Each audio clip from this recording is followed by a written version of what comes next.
ሄርሜላ ላይ በጣም ሲዝቱ ነበረ። አንድ ያስጠይቃቸዋል ህግ ላይ እንደገና ደግሞ እንደዛ ፎቶ ፈቃድ እኮ እንትን ብለህ ነው አይደል እንዴ? አዋጅ አሳውጀህ ምናምን እኮ ነው የምትለጥፈው እንጂ ዝም ብለህ እኮ ማትለጥፍም። ይሄ በራሱ አንድ ቪዲዮ ማስረጃ ነው። አብርሽ እኮ ማውራት አይደለም የሚጠበቅበት፣ የተፈጠረውን ነገር ለፖሊስ ማሳየት ብቻ ነው የሚጠበቅበት። ገባሽኛ? ማለት አንዱ ቦታ ወይ አንቺ ልክ ነሽ ብዬ ከአንቺ ጋር ወገንተኛ መሆን አልፈልግም፣ ወይ ኤፍሬም ልክ ነው ብዬ ከኤፍሬም ጋር ወገንተኛ መሆን አልፈልግም፣ ወይ አብርሃም ወይ ሄርሜላ ወይ ሩታ እንደዛ እኔ መሆን አልፈልግም። ሲጀመር እኔ ትክክለኛ ነገር እውነታ ነገር ማጋ ነው ያለው። ትክክለኛውን ነገር እፈልገዋለሁ። የወንድማችን ጉዳይ እኔ ያለው አንቺ ያለሽ ሳስቶ እንዲከፋው አልፈልግም። ሲከፋው እኔን የሚያስጨንቀኝ ገባሽ? ግን ይሁን አንዳንድ ወንድማማቾች ነው ከልጅነቱ ጫናን የተሸከመ ሰው ነው። ገባ? እኔ በጣም አንጀት የሚበላኝ ምን ታውቃለህ? የብዙዎቻችን ጫና የተሸከመ ሰው ነው። ከጓደኞቹ ጀምሮ አባት በልጅነቱ በ24 አመቱ አባት የሚባል አይነት የሆነ ልጅ ነው። እና ለእንደዚህ አይነት ሰው እንዲያውም የሆነ በቃ እንዴት ነው አይምሮ እንዳይጎዳ ተጠንቅቀ። ለምን ትውልድን ይዘዋላ። ከበስተጀርባ ትውልድን ስለያዘ እሱ ቢጎዳ ስንት ሰው ይጎዳል የሚለውን ስታስብ ይሄ ነገር ልክ አይደለም። አባት የሆነን ሰው እንዲጎዳ አትፈልግም አይደል? እንደዛ ነው የምትጠነቀቀው። ለምን አሁን ያለበት መስመር እሱ ትክክል ስለሆነ ብቻ እንጂ አሁን ስለተሳሳተ የሆነ ነገር አደርጋለሁ ማለት ነው አይደለም። ይመስል ግን አሁን ባለበት ሁኔታ እኔ አብርሽን ሞቅስበት ምንም ነገር የለኝም። 5 ሳንቲም ማለት ነው። ዋና ልጅቷ ትገኝ። የልጅቷ ቤተሰብ በጣም ብዙ ነገር እያሉ ነው። እዚች ጋኛ በጣም ብዙ ነገር ሰዎች አሁን ዝም ያለን የሆነ ነገር ሊመስላቸው ይችላል። ግን መሄድ እስካለባቸው ድረስ የሄርሜላ ቤተሰብ ማለት መሄድ እስካለባቸው ድረስ የሚሄዱ ቤተሰብ ናቸው። ገባ? መድኃኔዓለም ያክብራቸው። እንዲህ እንትን መሆናቸው በራሱ በቂ ነው ለእኔ። ገባ? የሰው ልጅ ክብር ያለው ሰዎች እና ያ ነገር በጣም ነው ደስ የሚለኝ። እና ዛሬ ላይ አሁን መጀመሪያ ልጅቷ ትክክል ሰላም ትሁን፣ እኛም የምንፈልገው እሱ ነው። እኔ አሁን ላይ እያስጨነቀኝ ያለው ነገር ቢኖር እሱ ነው። ገባ? የአብርሽ እጮኛ ስለሆነች ብቻ አይደለም በጭራሽ። እኔ ሰው በመሆኗ ሴት በመሆኗ እንደነገርኩ አንድ ሰው ከፊቴ ሲጠፋ ለምን ልጅ ይገባል? ያንን ነው በቃ የኔ እንትን። ሰላም ቤተሰብ እንዴት ናችሁ? ፍጥጫው ጨምሯል ማለት ነው። የአብርሽ እና የሄርሜላ የሩታ ጉዳይ ፍጥጫው ጨምሯል። በእርግጥ እስካሁን ድረስ 6 ቀን 7 ቀን ሊሆናል ነው። የት እንዳለ ምን እንደሆነች አይታወቅም። እና ግን በእርግጥ ሁሉም ሰው በሚያደርገው ትክክል ነው ብሎ ነው የሚያደርገው። ሰው ሲነግረው ነው ስህተቱ ሲነግረው ደግሞ ላይቀበል ይችላል። ግን አላቅም ብቻ ምንድነው እምላችሁ ወገንተኛ መሆን አልፈልግም የሚለው ደግፈዋለሁ። ሰላም ጤና ይስጥልኝ ውድና የተከበራችሁ የመታገዝ ቤተሰቦች እንዴት አላችሁ? እኔ ያለው እግዚአብሔር ይመስገን ሁሉ ሰላም ነው።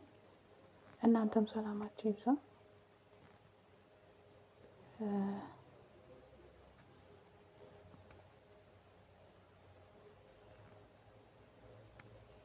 ውዶች እንግዲህ ፍጥጫው ጨምሯል ማለት ነው። ሄርሜላ እስካሁን ድረስ ያለችበት አልታወቅም፣ ግን ወዴት እየሄደ ነው እንደዚህ የሆነ። በነገራችን ላይ አንድ ነገር ልንገራችሁ ውዶቼ፣ ቡታጅራዎች ማለት ነው ሁሉም ማለት ነው የሩታ ወገን ነው። ሩታ የሆነ ነገር ብትሆን ምናምን እያሉ የሆነ ልጆቹን ትዳራቸውም እንዲበላሽ ያደረጉት። እኔ የድሮ ፍቅረኛው ነኝ፣ እኔ የድሮ ሚስቱ ነኝ፣ ከእኔ ልጅ ያለው ምናምን ከትምህርት ቤት ጀምሮ ምናምን እያሉ ነው ህይወታቸውን ያመሰቃቀሉት። አሁንም ግን እኔ ሩታ ነኝ፣ ሩታ የሆነ ነገር ብትሆን አብርሃም የሆነ ነገር ቢሆን እያሉ ልጁን ሊጥሉት ነው የፈለጉት ብዬ ነው የማስበው። አንዳንዴ ሳስብ ሩታንም ሆነ አብርሃምን ለመጣል የሆነ ነገር ገባችሁ። ካጠገባችሁ አጨብጫቢ ሲበዛ ጎበዝ የሆናችሁ እንዳይመስላችሁ ነቃ ማለት አለባችሁ ብዬ ነው የማስበው። እና ውዶቼ መንቃት አለባቸው ነው። ምክንያቱም ይሄ ነገር ትዳራቸው ላይ ራሱ አብርሽ ትክክል ነው፣ ሩታ ትክክል ናት፣ ትክክል እያሉ ነው ይሄ ሁላ ነገር ወልደው እንዲለያዩ የሆነው ማለት ነው። በመሀላቸው ብዙ አጨብጫቢ ስላለ አሁንም ግን ብዙ ነገር እየተባለ ነው። ብዙ ነገር እየተባለ ነው። እኔ የሩታ ወገን ነኝ፣ እኔ አብርሃም ወገን ነኝ። ይሄ ያዋጣ አይመስለኝም። እንዳለው ዲብ ትክክለኛውን ነገር ፈልጉ። በቃ የበሰለ አስተሳሰብ የሚያስብ ዲብ ነው ብዬ ነው የማስበው። ብዙዬም ትክክል ናት ማለት ሰው በሚያደርገው ሁሉም ትክክል ነው ብዬ ነው የማስበው። ግን እኔ ጓደኛ ምናምን የሚሏቸው ደስ አይልም። አብርሽም ሊያጠፋ ይችላል፣ ኤፍሬምም የፈለኩበት በእንደዚህ አይነት መልክ ነው። ዛሬ ደግሞ ይበልጥ እንግዲያው በደንብ ቪዲዮውን በደንብ ካያችሁት በደንብ ይገባችኋል ብዬ አስባለሁ። ሙዚየም እየመጣች ነው፣ እያየዋት ነው። ከእሷ ጋርም ያለውን ነገር ደግሞ እንደ ታላቅ እሷ መስመር ማስያዝ ያለባት ነገር አንዳንዴ ታላቅ ስትሆኑ ብዙ ኃላፊነት አለባት አውቃለሁ። በብዙ ውስጥ ታልፋለች። ነገር ግን ቢሆንም እኛን እንትን ማለቷ ሰሞኑ ደግሞ አሟታል ታማለች። የእሷም ነገር ያስጨንቀኛል እና ሰላም ሰላም አለ ሁሉ ደህና ይመስገን። ጤና ደህና ነኝ። ተሻለሽ? አለሁ ደህና ነኝ። ደግሞ ምንድን ነው ሐኪም ቤት መርሴ ነበረሽ? ማፍታዎች ነው። እንዴት ነው ለውጥ አለሽ? ደህና ነኝ። ኧረ በጣም ደህና ነኝ። እግዚአብሔር ይመስገን። ሰላም እግዚአብሔር ይመስገን ደህና ነኝ። እንትን ስላለ ነው ደግሞ መቆም ስላልቻለ ነው ያስኩት እንጂ ሲምፕል ነው። እሺ ያው እንግዲህ ያው ከመምሽ ላይ የጠራሁሽ ምክንያት ያው ትላንትና ካለብኝ ወደ ኋላ አልልም። ይሄ ደግሞ የኔ ባህሪ ነው። ባታቀኝ አይገርመኝም እና ግን ታቀኛለህ።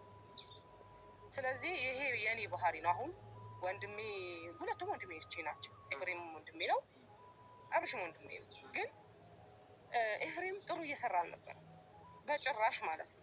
ይሄ ደግሞ ነግሬዋለሁ። አንተም ትናንትና አውርተኸዋል። ገባ? ግን ከዛ በፊት ተው ሩታንም በግሏ አናገርኩኝ። በቃ ከዚህ በፊት እኮ እኔ አብርሽ እስር ቤት ስታስገባው መጀመሪያ ጥፋተኛ ስለነበረ በቃ ይየው ይማር ነው ያልኳት። ሁለተኛ ላይ ግን ልክ ስላልነበረች ማሳሰሯ ትክክል ስላልነበር ትክክል አይደለሽም አልኳት። ዛሬ ላይ ደግሞ አብርሽ ማነው ኤፍሬም ሲታሰር ልክ ነው ለምን አሳሰርከው ልል አልችልም። ምክንያቱም አብርሽ ትክክል ነው። ገብቶሃል? እኔ ነገርኩት ኤፍሬም ተው እረፍ፣ ከወንድም ጋር ያጣልሃል። ይሄ ትልቅ ጸብ ውስጥ ነው የሚከተው። አንዳንድ ቤት እንደምጠላው እኛ ቤት ውስጥ እንዲከሰት አልፈልግም። ተረጋጋ። ቢያንስ ባትፈልግ ወይ የሆነ አስተያየት ባሰጥ እንኳን ዝም በል። ዝም በማለት አግዘው ወንድምህን። አይ ስትል ልጅቷን አይወዳትም አውቃለሁ። የግድ ደግሞ ውደዳት እናንተን በል አልልም ብዬዋለሁ። ቪዲዮውን ሜቢ አይታው ከሆነ አሁን ባወራ መድገም ነው የሚሆነው። ያልኩትን ሀሳብ እሺ ነው ያለኝ። ገባ? እሺ ችግር የለውም እህቴ አስተካክላለሁ። እንዲያው ጭራሽ ቀለደብኝ ነይ እንዝናና ምናምን አይነት ነገር ውስጥ ገብ እና ውድ ቤተሰቦቼ እንዳለችው አሁን ኤፋ ከሩታ ጎን ሆኖ ይሄን ነገር አድርጎ ከሆነ እንደ ወንድም በጣም ብዙ ነገር እንትን ይላል። ገብቷችኋል አይደል? ማለት የወንድሙን እንትን ጭንቀት ምናምን የሆነ ነገር ቢሆን የኔን ደስታ አይፈልግም ብሎ ነው አብርሃም የሚያስበው። ኤፋ ደግሞ በየዋህነት እኔን አሳሰረኝ ነው የሚለው የሚያስበው። እንዳለችው ብዙ ጊዜ ወንድማማቾች መካከል ሌሎች አሁን በምናምን እንትን ይባባሉ፣ እንደዛ እንዳይሆን ነው። ትልቅ እንደመሆኗ መጠን ትክክል ናት ብዬ ነው የማስበው። አይታችሁ ከሆነ ሜሪ ሁሉም እያቃጠረለት ያለው ከጎኖቹ ከጓደኞቹ ራሱ ጀምሮ ወንድምህ ጥላት ነው፣ ወንድምህ እንደዚህ ነው ምናምን እያለ ነው። እና ወንድምና ወንድም በመካከል የሆነ ነገር ቢሆን ሩታ አንዴ በቃ ተለያይታለች። የልጁ እናት ናት እና ወንድምና የአብርሃም ጓደኛ አይታችሁ ከሆነ ወንድሙን እንግዲህ ኤፍሬም እና አብርሃም ወንድማማቾች ናቸው። ግን የእንትና የሩታ ጓደኞች ደግሞ ኤፍሬም እና እንትና የሆነ ነገር ሊሆኑ ምናምን እያሉ ገብቶቻል አይደል? የሩታና የአብርሃም ህይወት እንደተበላሸ እዚህ ደረጃ እንዳደረሷቸው አሁንም ወንድማማቾቹን የሆነ ነገር እንዲያዳርሷቸው ብዬ ነው የምፈራው እንደኔ። እና በጣም ነውር ነው። ትክክል እያደረጉ አይደለም። ኤፍሬምን ከዚህ እጁን ቢያወጣ እላለሁ። እንደ ወንድም የፈለገውን ማድረግ መብቱ ነው። ኢቨን ሄርሜላን ባይወዳትም የወንድሙን ደስታ ነው መመኘት ያለበት ብዬ ነው የማስበው። ብዙዎቹ ደግሞ ልጅ አላት ምናምን፣ ዛሬ እንግዲህ እንዳያችሁ ልጅ አላት ምናምን እያሉ እያመጡ ነው። ብቻ ቡታጅራ ላይ የምታዩት ነገር በጣም የከፋ ነው እና የቱ ነው ደስ ግን የሚካሄደው አካሄድ ጥሩ አይደለም ብዬ ነው የማስበው። እና እዚህ ጋር ጊዜም ሁለቱ ትክክል ናቸው። በቃ ግን እኔ የምለው ማለት ነው የምሬ ነው የምላችሁ ውድ ቤተሰቦች እውነት ነው ታግተዋ ከሆነ ሄርሜላ ምንም በቃ እኔ በቃ ማለቴ አንዴ ባሌ ወልጄ ከተወኝ ካልፈለገኝ አልፈለገኝ ነው እንጂ እንደዚህ ይሄን ያክል ነገር አልጋተትም። ይቅርታ አድርጉልኝና እና ግን እስኪ ለማንኛውም ወደፊት እናየዋለን። ግን ነገሩ እንደዚህ ከከረረ ጥሩ አይደለም ብዬ ነው የማስበው። የአብርሽ ጉዳይ የራሳቸውን ጉዳይ ነው። ይሄ ልጅ በጣም ብዙ አሳልፏል። አሁን ላይ እኔ አብርሽ ጋር እንደዚህ ሆነች እንደዛ ሆነች ማንም ምንም ቢለኝ ግድ የለኝም። እኔ የሆንኩትን ምክንያት አውቃለሁ። በቃ አሳማኝ ምክንያት አለኝ እኔ ጋር። ያ ደግሞ ማንም ሊሽራ አይችልም ውስጤ ላይ ገባ። አሁን ስህተት ሳይ ደግሞ ዝም ማለታችን አብርሽም ጋር ስህተት ባይ ዝም ማለት አንተም ጋር ስህተት ባይ ዝም ማለት ኤቭሪም ጋር ባይ ዝም አልልም። በቃ ዝም አያስብለኝም ይሄ ነገሬ። ታውቀኝ ደግሞ ባህሪ ሲጀመር ዝምም እኮ ማለት አይገባሽም። ጥፋት እኔም ቅድም እያልኩኝ ያለሁት እኮ ይሄ ታላቅ ነሽ፣ እንደ ታላቅ ጥፋት ስናጠፋ ተው ልትይኝ ይገባል። ገብቶሻል አይደለ? አንዳንድ ጊዜ እኔ የምፈራው ነገር ምን አለ መሰለሽ፣ ምናልባት እኔን ያላገኛችሁኝ አንቺ የምትሆኝ አብርሽም ምናልባት ቤተሰብም ያላገኙኝ ነገር ቢሆን አንዳንዴ የሆነ ነገር በቃ ልክ ነሽ። አሁን በአብርሽ ጎን አልቸኮለም ያደረገው ነገር ልክ ነው፣ እውነት ነው። እኔም ብሆን በሱ ቦታ ምናልባት ላደርገው እችላለሁ። ልክ ነው፣ የጠፋበት እቃ አይደለም። ምክንያቱም ፍቅረኛዬ ናት፣ ነገ አብሬያት ላገባት እራሱ እችላለሁኝ ብሎ የሚያስባት እጮኛው ናት የጠፋችው። በአብርሽ ጎን እኮ እኔ ተቃውሞ የለኝም። በጣም ልክ ነው። ገብቶሻል አይደለም? ቢያንስ እንኳን ግን ኤፍሬምን ወይ እኛ እንድንጠይቀው መጀመሪያ ቢያደርግ አሪፍ ነበር የሚል ሀሳብ ነው፣ የኔ ሀሳብ ነው። ተረዳሽኝ አይደለም? አሁን አንቺ በግልሽ አንቺም ሄደሽ አወራሽው፣ እኔም በግል ሄጄ ኤፍሬምን አወራ ነው። አራታችንም ሆነን ግን እንደ ወንድም እንደ እህት መነጋገር ነበረብን ነው የኔ ሀሳብ።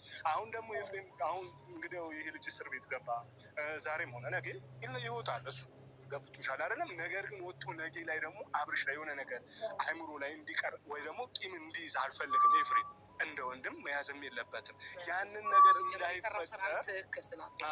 ነገር እንዳይፈጠር ግን እኛ ቀድመን ስራ መስራት አለብን የኔ ሀሳብ። ተረዳሽኝ አይደለም? እኛ ቀድመን ስራ መስራት አለብን። ኤፍሬምንም ያጠፋው ጥፋት ልክ እንዳልሆነ በስነስርዓት ልንነግረው አራታችንም ተገናኝተን ልናወራ ይገባል ነው የኔ ሀሳብ። ተረዳሽኝ? እሱን እናወራዋለን። ዋና ልጅቷ ትገኝ። የልጅቷ ቤተሰብ በጣም ብዙ ነገር እያሉ ነው። እዚች ጋር እኛ በጣም ብዙ ነገር ሰዎች አሁን ዝም ያለን የሆነ ነገር ሊመስላቸው ይችላል ግን